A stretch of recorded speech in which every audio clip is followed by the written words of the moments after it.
नमस्कार विद्यार्थी मित्रांनो, लेट्स लर्न एज्युकेअर या यूट्यूब चॅनलमध्ये मी आपणा सर्वांचे स्वागत करतो. आज आपण होमी बाबा एक्झामबद्दलचे जे राहिलेले क्वेश्चन आहेत ते आपण कव्हर करणार आहोत या व्हिडिओमध्ये. मागील व्हिडिओमध्ये आपण 1 ते 15 पर्यंत जेवढेही क्वेश्चन झाले होते, खूप इम्पॉर्टंट क्वेश्चन आहेत, ते रिपीट होण्याचे चान्सेस आपण बाळगू शकतो की येऊ शकतात म्हणून. तर त्यामुळे त्याच्यावरती सुद्धा प्रॅक्टिस करा आणि मागील वर्षी जेवढे प्रश्न झालेले आहेत त्या प्रश्नांचा तुम्ही सराव करावा आणि इन डिटेल पुस्तक वाचा, तुम्हाला जेणेकरून कुठेही अडचण येणार नाही. आता आपण या व्हिडिओमध्ये 16 पासून तर 30 पर्यंत जेवढेही क्वेश्चन खूप महत्त्वाचे क्वेश्चन आहेत हे, तर याचं एक्सप्लेनेशन देण्याचा मी प्रयत्न करेन. तुम्हाला हा व्हिडिओ कसा वाटला हे पूर्ण व्हिडिओ झाल्यानंतर मला कळवा, जेणेकरून मी अजून याच्यावरती एक्सप्लेनेशन देण्याचं काम करेल की तुम्हाला अजून त्या एक्झामबद्दल अजून डिटेल माहिती मिळेल. ठीक आहे, चला तर मग आता मित्रांनो 16 नंबरचा क्वेश्चन बघू. The figure given below the show the two iron nail attached to the end of the bar magnet. Choose the correct figure showing the effect of the magnet. आता इफेक्ट ऑफ द मॅग्नेट मध्ये तुम्हाला काही properties मॅग्नेटच्या माहिती आहे, repel आणि अट्रॅक्शनच्या, त्यामुळे तुम्ही ते टेक्स्टबुक मध्ये वाचून घ्यायचे आहेत. आणि याचं ऑफिशियल जी की आली होती आपली होमी बाबाची, त्यामध्ये आपल्याला आन्सर याचं दिलेलं आहे. जे आन्सर दिलेलं आहे ते सी आहे, like pole repel each other. Like pole repel each other. त्यामुळे या फिगरला फक्त थोडंसं बघून चल जा, जेणेकरून आपल्याला जर अशा प्रकारचा क्वेश्चन जर आला तर सॉल्व्ह करता आला पाहिजे. ठीक आहे, चला पुढे जाऊयात. 17 नंबरचा क्वेश्चन काय म्हणतो, which of the following temperature give the greatest binding force of the water. आता वॉटरची बायंड फोर्स, ग्रेटेस्ट जो बायंड फोर्स आहे वॉटरचा आणि टेम्परेचर, मला यातून ऑप्शन चूज करायचा आहे की which of the following temperature give the greatest binding force of the water. मला binding force find out, greatest binding force find out करायचा वॉटरचा. आता कोणाचा असेल ग्रेटेस्ट बायंड फोर्स, तर इथे जे आपल्याला ऑप्शन दिले आहे ते 0 degree Celsius, 4 degree Celsius, 277.15 kelvin दिला आहे, 39.2 फॅरनहाइट दिला आहे. तर यामध्ये इथे जर आपण व्यवस्थितपणे जर बघायचा प्रयत्न केला तर डेन्सिटी ऑफ द वॉटर, ही इथे जी डेन्सिटी दिलेली आहे वॉटरची, ही मॅक्झिमम किती आहे, 4 डिग्री सेल्सिअस दिलेली आहे. ठीक आहे, इथे जर क्यू मध्ये जर बघितले तर 4 डिग्री सेल्सिअस दिलेली आहे. ठीक आहे, आणि नंतर 4 डिग्री सेल्सिअसला जर मी केल्विन मध्ये जर कन्वर्ट करायचा प्रयत्न केला तर 4 डिग्री सेल्सिअसचं केल्विन मध्ये जर रूपांतर केलं आपण तर 4 + 273.15 केल्विन. मग 1 केल्विनची जी व्हॅल्यू आहे 273.15 आणि मग 4 डिग्री सेल्सिअस जर त्यामध्ये जर आपण ऍड केले तर आपल्याला जे आन्सर येतं ते येतं 277.15 केल्विन. Okay, 277.15 kelvin. मग 4 डिग्री सेल्सिअसला जर फॅरनहाइट मध्ये कन्वर्ट करायचा प्रयत्न केला तर डिग्री सेल्सिअसचं जर फॅरनहाइट मध्ये जर कन्व्हर्शन मला करायचं असेल तर 4 degree Celsius multiplied by 9/5 plus 32, हे हा फॉर्म्युला आहे. या फॉर्म्युलावरून त्याची व्हॅल्यू किती येते, 39.2 डिग्री सेल्सिअस. त्यामुळे आपल्याला फक्त एवढंच लक्षात ठेवायचं आहे की मोर द डेन्सिटी, आपण जर म्हटलं जी ग्रेटेड डेन्सिटी आपण जी इथे मॅक्झिमम ग्रेटेड डेन्सिटी आपण जी कन्सिडर केली होती ती 4 डिग्री सेल्सिअस केली होती. More density of the water, more the bind force. त्यामुळे इथे जे आन्सर आपल्याला मिळणार आहे ते क्यू, आर आणि एस यामध्ये मिळणार आहे. म्हणजे आपलं जे ऑप्शन राहणार 4 डिग्री सेल्सिअस, 277.15 केल्विन आणि 39.2 फॅरनहाइट. हे आपल्याला 39.2 फॅरनहाइट कसं आलं हे मी इथे तुम्हाला काढून दाखवलं, 277.15 कसं आलं हे पण तुम्हाला काढून दाखवलं, आणि 4 डिग्री सेल्सिअस तर 4 डिग्री सेल्सिअस आहे. हा 0 डिग्री सेल्सिअस आपल्याला काही घेणं देणं नाही, त्यामुळे आपला ऑप्शन जे असेल ते क्यू, आर आणि एस असेल. आय होप तुम्हाला हा प्रश्न समजला असेल. ठीक आहे, त्यामुळे हा फॉर्म्युला लक्षात ठेवायचा. जेव्हा सेल्सिअसचं कन्व्हर्जन मला फॅरनहाइट मध्ये जर करायचं आहे तर इथे जेवढे डिग्री सेल्सिअस आहे ते इथे लिहायचे, मल्टिप्लाइड बाय 9/5 मल्टिप्लाइड बाय 32, ज्याने आपलं सेल्सिअसचं कन्व्हर्शन फॅरनहाइट मध्ये आपल्याला करता येईल. ओके, ठीक आहे, चला पुढे जाऊयात क्वेश्चन नंबर 18 कडे. क्वेश्चन नंबर 18 काय म्हणतो, क्वेश्चन नंबर 18 कडे लक्ष द्या. क्वेश्चन नंबर 18 आपल्याला म्हणतो की arrange the following media in ascending order. Ascending order तुम्हाला माहिती आहे, असेंडिंग म्हणजे काय रे बाबा, असेंडिंग म्हणजे स्मॉलेस्ट, सर्वांना माहिती आहे असेंडिंग म्हणजे काय होतं. ठीक आहे. स्मॉलेस्ट टू ग्रेटेस्ट, ठीक आहे. स्मॉलेस्ट टू ग्रेटेस्ट आपण जे स्टेप्स आपण चालतो ते आपलं म्हणजे इसे काय म्हणते असेंडिंग ऑर्डर असते, ठीक आहे. सर्वांना माहिती आहे असेंडिंग ऑर्डर बद्दल, काही सांगायची गरज नाही, खूप हुशार आहात तुम्ही, त्यामुळे काही प्रॉब्लेम नाही, ठीक आहे. Arrange the following media in ascending order from the speed of the sound. आता याचं एक्सप्लेनेशन बघा व्यवस्थितपणे. तुम्हाला स्पीड हा युनिट 9 स्टँडर्डमध्ये दिलेला आहे. स्पीडबद्दल तुम्हाला भरपूर गोष्टी माहिती आहे. स्पीडमध्ये काय काय गोष्टी असतात हे तुम्हाला तुम्ही अभ्यासले असालच. जर नसेल अभ्यासले तर चॅप्टर नंबर क्लास 9th मध्ये साऊंडचा चॅप्टर आहे, तो एक वेळा वाचून घ्याल तुम्ही सर्वांनी. 7 की 8 नंबरचा चॅप्टर आहे, तो तुम्ही सर्वांनी वाचून घ्यायचा आहे. तर याचं जे आन्सर दिलेलं आहे ते PRQS आहे. म्हणजे पहिले जी असेंडिंग ऑर्डरमध्ये नंबर लागेल तो लागेल व्हॅक्यूमचा, नंतर लागेल गॅसचा, नंतर लागेल लिक्विडचा आणि नंतर लागेल सॉलिडचा. व्हॅक्यूम, गॅस, लिक्विड आणि सॉलिड यानुसारच असेंडिंग ऑर्डरने स्पीड ऑफ द साऊंड काय होत असते, ट्रॅव्हल होत असते त्या मीडियम मधून, ठीक आहे. तर आता sound travel at a different speed through the different media, ठीक आहे. The speed of the sound is fastest in a सॉलिडमध्ये जी स्पीड असते साऊंडची ती फास्ट असते. देन लिक्विड, नंतर then slowest in the gas. म्हणजे जर आपण एक वेळा बघितलं जी स्पीड आहे साऊंडची सॉलिडमध्ये कशी असते एकदम फास्ट, लिक्विडमध्ये त्यापेक्षा थोडी कमी आणि एकदम कमी जी असते ती गॅसेसमध्ये असते. Sound can not travel through the vacuum. Sound कधीही व्हॅक्यूम मधून ट्रॅव्हल होत नाही, हे सर्वांना लक्षात ठेवायचं आहे. Because it required a medium to propagate. आणि साऊंडला एक मीडियम हवं असतं ट्रॅव्हल करण्यासाठी, त्यामुळे व्हॅक्यूममध्ये ते ट्रॅव्हल होत नाही, ठीक आहे. The correct ascending order of the speed is first is a vacuum, then gas, then liquid, then solid, ठीक आहे. साऊंड कॅन नॉट ट्रॅव्हल, व्हॅक्यूममध्ये ट्रॅव्हल होणार नाही. आणि आपण स्मॉलेस्ट टू ग्रेटेस्ट चाललो होतो. असेंडिंग म्हणजे स्मॉलेस्ट टू ग्रेटेस्ट, ठीक आहे. तर हे सर्वांनी लक्षात ठेवायचं आहे. त्यामुळे पहिले येणार व्हॅक्यूम, नंतर गॅस, नंतर लिक्विड आणि देन नंतर सॉलिड, ठीक आहे. सर्वांना हा क्वेश्चन समजून घ्या की जो साऊंड जो आहे कसा स्पीड घेतो कोणकोणत्या याच्यामध्ये मीडियामध्ये, ठीक आहे. चला पुढच्या क्वेश्चनकडे जाऊयात आपण. पुढच्या क्वेश्चनकडे जर बघितलं तर आपल्याला इथे दिले आहे करंट बद्दल. म्हणजे आपल्या इलेक्ट्रिसिटी वरती क्वेश्चन डबल पुन्हा आलेला आहे. मागे पण इलेक्ट्रिसिटी वरती क्वेश्चन आला होता 15 to 16. जो मागचा जर व्हिडिओ तुम्ही बघितला त्यामध्ये सुद्धा करंट आणि इलेक्ट्रिसिटी या चॅप्टर वरती खूप सारे क्वेश्चन आपल्याला विचारलेले दिसत आहेत, ठीक आहे. Current of the 1 ampere is flowing through the filament of the electrical bulb. How many electron will pass through the cross section of the filament in 16 second. म्हणजे 1 ampere flowing through the filament of the electrical bulb. Filament माहिती आहे तुम्हाला, filament electrical बल्बमध्ये एक filament असते. ते filament जेव्हा आपण electrical supply देतो तेव्हा ती काय होते, ग्लो होत असते, ठीक आहे.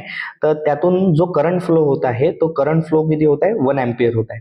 How many electron will be pass through the cross section of the filament in 16 second. पण त्याने हे विचारलं की किती इलेक्ट्रॉन करंट फ्लो होत आहे, एकदम बरोबर आहे. त्या क्रॉस सेक्शन एरियामधून किती इलेक्ट्रॉन 16 सेकंड मध्ये पास होतील हे आपल्याला फाइंड आउट करायचं आहे. आय होप प्रश्न समजला असेल. तर आपण पुढे जाऊयात. तर इथे तुम्हाला एक्झाम्पल सॉल्व्ह करायला आलेलं आहे. ते एक्सप्लेनेशन बघा त्याचं कसं आहे. The charge Q is given by the formula Q is equals to I upon T. सर्वांना माहिती आहे charge is equals to current upon time, ठीक आहे. Okay, I is the current and T is the time, you know that. Okay, then current किती दिला होता रे बाबा, 1 ampere दिला होता, ठीक आहे. आणि टाइम किती दिला होता, 16 सेकंड. आणि चार्ज ऑफ द इलेक्ट्रॉनची व्हॅल्यू सर्वांनी लक्षात ठेवायची आहे. 1 इलेक्ट्रॉनची जी व्हॅल्यू असते ती असते 1.6 इंटू 10⁻⁻19 कुलम. किती असते रे बाबा, 1.6 इंटू 10⁻⁻19 कुलम, ठीक आहे. 1 इलेक्ट्रॉनचे ही शिकवलेलं आहे मी. ज्यांनी माझी जे बॅचला होते विद्यार्थी त्यांना मी शिकवलेलं आहे, सर्वांना माहिती असेल, ठीक आहे. चला मग पुढे बघू. हे सर्व आपल्याला मिळालं, फॉर्म्युला पण आपल्याला माहिती आहे, ठीक आहे. Then the total charge pass through the cross section is Q. त्यातून जो चार्ज जो क्रॉस सेक्शन मधून जो इलेक्ट्रिकल चार्ज जो पास होता है तो 1 एम्पियर इंटू 16 सेकंड, तर किती चार्ज तिथून पास होत आहे 16 कुलम एवढा आपण चार्ज तिथे पास होत आहेत हे आपण फाइंड आउट केलं. म्हणजे करंटला कशाने मल्टिप्लाय करायचं आपल्या, मला जर चार्ज फाइंड आउट करायचा आहे तर area of cross section multiplied by time. ठीक आहे. मग इथे नाही एरिया नाही, आपला हा जो काय असतो 1 एम्पियर करंट किती आहे 1, आणि इथे आपला 16 आपला हा दिला होता 16 आपला टाइम दिला होता, त्यामुळे किती आला 16 कुलम एवढा चार्ज तिथे फ्लो होईल. ठीक आहे. 16 कुलम आपण तिथे फाइंड आउट केलं. Then number of the electron मला फाइंड आउट काय, नंबर ऑफ द इलेक्ट्रॉन आपण कसे फाइंड आउट करणार, n is equals to Q upon E. E म्हणजे आपला इलेक्ट्रॉनची व्हॅल्यू आपण इथे फाइंड आउट केली आहे, सर्वांना माहिती आहे. म्हणून आपला जो फॉर्म्युला इथे आपल्याला बघायला मिळणार आहे तो असा मिळणार, n is equals to 16 upon 1.6 into 10 raise to power minus 19 is equals to, इथे जर आपण सॉल्व्ह करायचा प्रयत्न केला तर आन्सर येणार 10 इंटू 10 रेज टू पॉवर 19. ठीक आहे, सर्वांनी लक्षात ठेवायचं आहे. तर त्यामुळे हा याचा पॉवर जो आहे आपल्याला 10 रेज टू पॉवर 19 तर आलेलाच आहे. इथे बघून घ्या सर्वांनी, इथे मला व्यवस्थितपणे लिहिता नाही येत आहे, पण सर्वांनी लक्ष द्या, इकडे आन्सर तुमच्या समोरच आहे. तर 10 इंटू 10 रेज टू पॉवर 19 याचा 1 याचा पॉवर जो आहे 1, आणि 19 इंटू 1 किती होतो 20. ठीक आहे. म्हणजे पॉवरची काय होणार ॲडिशन, तुम्हाला मॅथ्समध्ये माहिती असेल इंडायसेसचे रूल, त्या रूलनुसार इथे जे आन्सर आलेलं आहे आपलं ते किती आलेलं आहे 10 रेज टू पॉवर 20. त्यामुळे या क्वेश्चनचं जे आन्सर आहे ते आपल्याला दिलेलं आहे 10 raise to power 20. C option असेल. ठीक आहे. चला, हे सर्वांना कळलं असेल. तर पुढील क्वेश्चन आपण बघूया. 20 नंबरचा जो क्वेश्चन आहे तो दिलेला आहे, ग्रॅव्हिटेशनल फोर्स म्हणजे ऑड वन आउट आपल्याला फाइंड आउट करायचं आहे, त्यातला ऑड कोणता ऑप्शन आहे ते बघायचं आहे. असे सुद्धा प्रश्न पेपरमध्ये बघायला मिळतात, इझी क्वेश्चन असतात. ग्रॅव्हिटेशनल फोर्स, फ्रिक्शनल फोर्स की इलेक्ट्रोस्टॅटिक फोर्स की मॅग्नेटिक फोर्स बद्दल इन्फॉर्मेशन विचारलेली आहे. तर सर्वांना माहिती आहे ग्रॅव्हिटेशनल फोर्स, इलेक्ट्रोस्टॅटिक फोर्स आणि मॅग्नेटिक फोर्स हे कॉन्टॅक्ट फोर्सचे एक्झाम्पल नाही आहेत, हे नॉन कॉन्टॅक्ट फोर्सचे एक्झाम्पल आहेत. कशाचे आहेत, नॉन कॉन्टॅक्ट फोर्स. म्हणजे ग्रॅव्हिटेशनल फोर्स, इलेक्ट्रोस्टॅटिक फोर्स आणि मॅग्नेटिक फोर्स हे नॉन कॉन्टॅक्ट फोर्सचे एक्झाम्पल आहेत. म्हणजे हे एका कॅटेगरीतले झाले, सर्वांना कळलं. मग आपल्याला ऑड उत्तर बघायचं होतं, तर ऑड उत्तर आहे आपलं फ्रिक्शनल फोर्स. त्यामुळे इथे जे आन्सर असेल आपलं ते फ्रिक्शनल फोर्सचं असेल, सर्वांना समजलं असेल. ठीक आहे. चला, मग जास्त वेळ न घालवता आपल्याला पुढे जायचं आहे. ठीक आहे. On which principle does the fuse wire made up of an alloy work. आता जो फ्यूज वायर असतो, फ्यूज तुम्हाला माहिती आहे, तुम्ही घरी फ्यूज वायर बघितला असेल, जो आपल्याला जेव्हा इलेक्ट्रिकल सप्लाय जास्त प्रमाणामध्ये जेव्हा फ्लो होतो तर तो फ्यूज वायर काय करतो, कट होतो आणि तिथे ब्रेकडाऊन करतो आपला इलेक्ट्रिकल सप्लाय. सर्वांना फ्यूज वायर बद्दल माहिती आहे, घरी फ्यूज वगैरे बघितले. पण आता फ्यूजच्या ऐवजी आता MCB आपण आपल्या घरामध्ये वापरतो, जेणेकरून जर जास्त करंटचा फ्लो जर घरी जर आला असेल तर तिथे काय होतं, ते MCB खाली पडून जाते, जेणेकरून आपले जे इक्विपमेंट आहे ते डॅमेज नाही होत. ठीक आहे. चला, तर याचा आन्सर जे आहे ते आन्सर दिलेला आहे आपल्याला, heat produce by an electrical current. तुम्हाला हे सर्वांना माहिती आहे, हीट प्रोड्यूस कशाने होते, इलेक्ट्रिकल करंटने. आणि आपल्याला प्रश्न काय विचारला आहे, on which principle does the fuse wire made up of an alloy works. आता फ्यूज वायर जी आहे कोणत्या म्हणजे कशा प्रकारे ती वर्क करते असं विचारलं. ठीक आहे. आता heat produce by an electrical current हे आपलं आन्सर आहे, आन्सर सर्वांना समजलं. पण एक्सप्लेनेशन त्यामध्ये जर बघितलं की a fuse wire is designed to protect a electrical circuit. It is made up of a material with a low melting point. आणि जो फ्यूज वायर बनवला असतो तो एकदम लो मेल्टिंग पॉइंट वरती बनवलेला असतो. When the current flowing through, आणि त्यातून जेव्हा करंट फ्लो होतो, it exist a certain limit. त्याने एक सर्टन लिमिट जर त्याने एक्झिस्ट केली, the heat produce by the current, आणि त्यामध्ये करंट मधून हीट प्रोड्यूस होते due to the joule heating effect, आणि त्या इफेक्टला नाव काय आहे तर जूल हिटिंग इफेक्ट. त्यामुळे जो फ्यूज वायर आहे त्याचा ऑप्शन जे असेल आपलं heat produce by electrical current. बाकीचे जे ऑप्शन आहेत ते ऑप्शन इथे आपला हे बरोबर ठरणार नाही. इथे आपलं option heat absorb bye an electrical current, heat कशी काय ऍब्झॉर्ब करणार आहे, त्यामुळे सेकंड क्वेश्चन हे नसणार आपलं. ठीक आहे, सेकंड आन्सर आपलं नसणार. Production of the electrical current, electric करंटचं प्रोडक्शन कसं होणार आहे, त्यातून आपण इलेक्ट्रिकल सप्लाय जोपर्यंत देणारच नाही तोपर्यंत इलेक्ट्रिकल करंट फ्लो होईल का, त्यातून तर नाही होणार. ठीक आहे, produce the variable electrical current, हे पण नाही. त्यामुळे हे जे ऑप्शन आहे आपलं ते heat produce by an electrical current एवढं असेल. ठीक आहे, इकडे लक्ष देऊ नका. ठीक आहे, चला पुढे बघूयात. नेक्स्ट जो क्वेश्चन आपल्याला इथे बघायला मिळतो तो आहे to complete the following flow chart for a real object and a mirror, select the correct alternative for PQR. म्हणजे इथे जे PQR हे जे ऑप्शन दिलेले आहेत या PQR साठी मला या ऑप्शन मधून सिलेक्ट करायचे आहेत. तर आता सर्वांना मिरर, कॉन्व्हेक्स मिरर काय असतो, कॉन्केव्ह मिरर काय असते, कॉन्केव्ह मिरर काय इमेज क्रिएट करतो, कॉन्व्हेक्स मिरर काय इमेज क्रिएट करतो, हे बेसिक गोष्टी तुम्हाला माहिती असल्या पाहिजे. आता यासाठी तुम्हाला chapter number 6 reflection of light आणि मिरर संदर्भात काही गोष्टी याच्यामध्ये क्लास 9th मध्ये तुम्हाला दिलेल्या आहेत. आवश्यकपणे आवर्जून याच्यावरती सर्वात जास्त प्रश्न विचारले जातात. तर तुम्हाला एक विनंती आहे माझी की सर्वांनी 9th स्टँडर्ड मधला रिफ्लेक्शन ऑफ लाईट हा चॅप्टर इन डिटेल वाचा आणि 10th स्टँडर्डचं पुस्तक असेल तर ते सुद्धा वाचण्याचा प्रयत्न करा.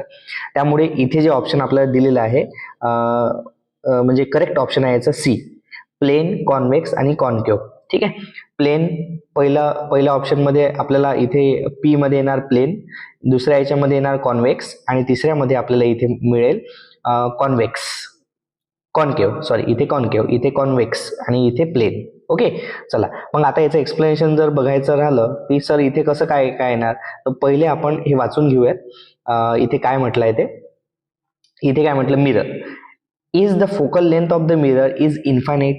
म्हणजे focal length of the mirror, जी फोकल लेंथ असते मिररची, फोकल लेंथ काय असतो, काय असते आपलं सेंटर ऑफ कर्वेचर काय असतो, हे सर्व तुम्हाला 9th स्टँडर्डच्या चॅप्टर याच्यामध्ये बघावं लागेल. आता एवढा वेळ नाही आहे, नाही तर मी तुम्हाला समजून सांगितलं असतं. Is the focal length of the mirror is infinite, yes. मग फोकल लेंथ कोणत्या मिररची इन्फायनाइट असते हे विचारलं, तर इथे आपल्याला आन्सर बघा. इथे आन्सर मध्ये जर गेलो आपण, इथे जर बघितलं P, the flow chart asks is the focal length of the mirror is infinite and the answer is yes. The plane mirror has an infinite focal length. लक्षात ठेवायचं सर्वांनी, कुठेही विचारलं तर प्लेन मिररची जी फोकल लेंथ असते ती इन्फायनाइट असते. सो द पहिल्याचा ऑप्शन येणार plane. The flow chart asks is the image formed by the mirror exclusively virtual म्हणजे आभासी. ठीक आहे, सर्वांनी लक्षात ठेवायचं. And the answer is yes. A convex mirror always form a virtual. लक्षात ठेवायचं, कॉन्व्हेक्स मिरर जी काही इमेज क्रिएट करेल ती व्हर्च्युअल इमेज, इरेक्ट आणि diminish image for a real ऑब्जेक्टसाठी डिमिनिश इमेज ही तयार करेल. So the Q is a convex mirror. त्यामुळे याचा आन्सर जे असेल कॉन्व्हेक्स मिरर असेल. नेक्स्ट आहे the flow chart asks is the focal length of the mirror is negative and the answer is yes. सर्वांचे आन्सर आपल्याला एस दिलेले आहेत. खूप इझी आहे question. Concave mirror has a negative focal length. Concave मिररची जी focal length असते ती निगेटिव्ह असते. आणि निगेटिव्ह का बरं असते हे सर्वांना आपल्याला साइन कन्व्हर्जन म्हणजे नाही, कार्टेशियन साइन कन्व्हर्जन हे आपल्याला टेक्स्टबुक मध्ये सुद्धा दिलेलं आहे. साइन कन्व्हर्जन तुम्ही सर्वांनी बघून घ्या आणि सर्वांनी लक्षात ठेवायचं आहे, कॉन्केव्ह मिरर मध्ये जे की निगेटिव्ह जी फोकल लेंथ असते ती कशी असते, निगेटिव्ह असते. त्यामुळे आपलं ऑप्शन जे असेल ते C नंबरचं आपल्याला इथे बघायला मिळेल, प्लेन, कॉन्व्हेक्स आणि कॉन्केव्ह. ठीक आहे, सर्वांनी कार्टेशियन साइन कन्व्हर्जन तुम्हाला तुमच्या टेक्स्टबुक मध्ये दिले आहे 9th स्टँडर्डच्या, ते बघून घ्यायचं आहे. ठीक आहे, चला पुढे बघूयात. Which of the following statement are true for the reflecting telescope? Reflecting telescope साठी काय गोष्टी इथे महत्वाच्या आहेत ते बघायचे आहेत. ठीक आहे, रिफ्लेक्टिंग टेलिस्कोप साठी तर इथे आन्सर आपल्याला जे आहे त्याचा आन्सर तुम्हाला मी डायरेक्ट सांगतो. त्याचा आन्सर जे आहे ते A आहे, P आणि Q. आता रिफ्लेक्टिंग टेलिस्कोप मध्ये जर आपण बघितलं, objective lens is larger than the eyepiece. Objective lens जी असेल ती आयपीस पेक्षा कशी असेल, लार्जर असेल रिफ्लेक्टिव्ह टेलिस्कोप मध्ये. तुम्ही हे फक्त पॉईंट लक्षात ठेवा, ठीक आहे. The image having the chromatic aberration, chromatic aberration असतील त्या इमेजमध्ये. क्रोमॅटिक ॲब्रेशन जर बघितलं तर तुम्ही चॅप्टर नंबर जो आहे 9 स्टँडर्डचा, तो लास्ट चॅप्टर आहे ट्विंकलिंग ऑफ स्टार, त्यामध्ये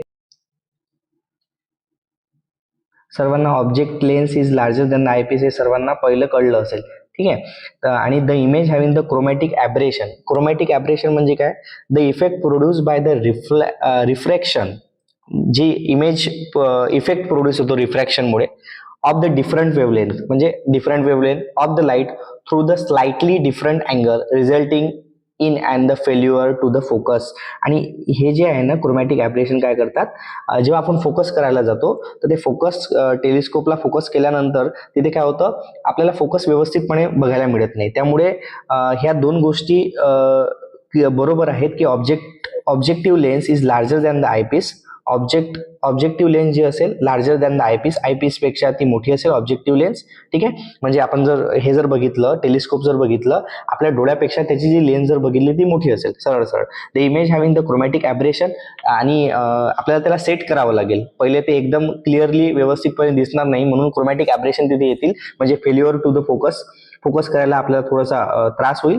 आणि eye piece is larger than objective lens हे चुकीचं असेल. Mirror are use in the reflecting telescope हे पण चुकीचं असेल. त्यामुळे option number B is correct answer.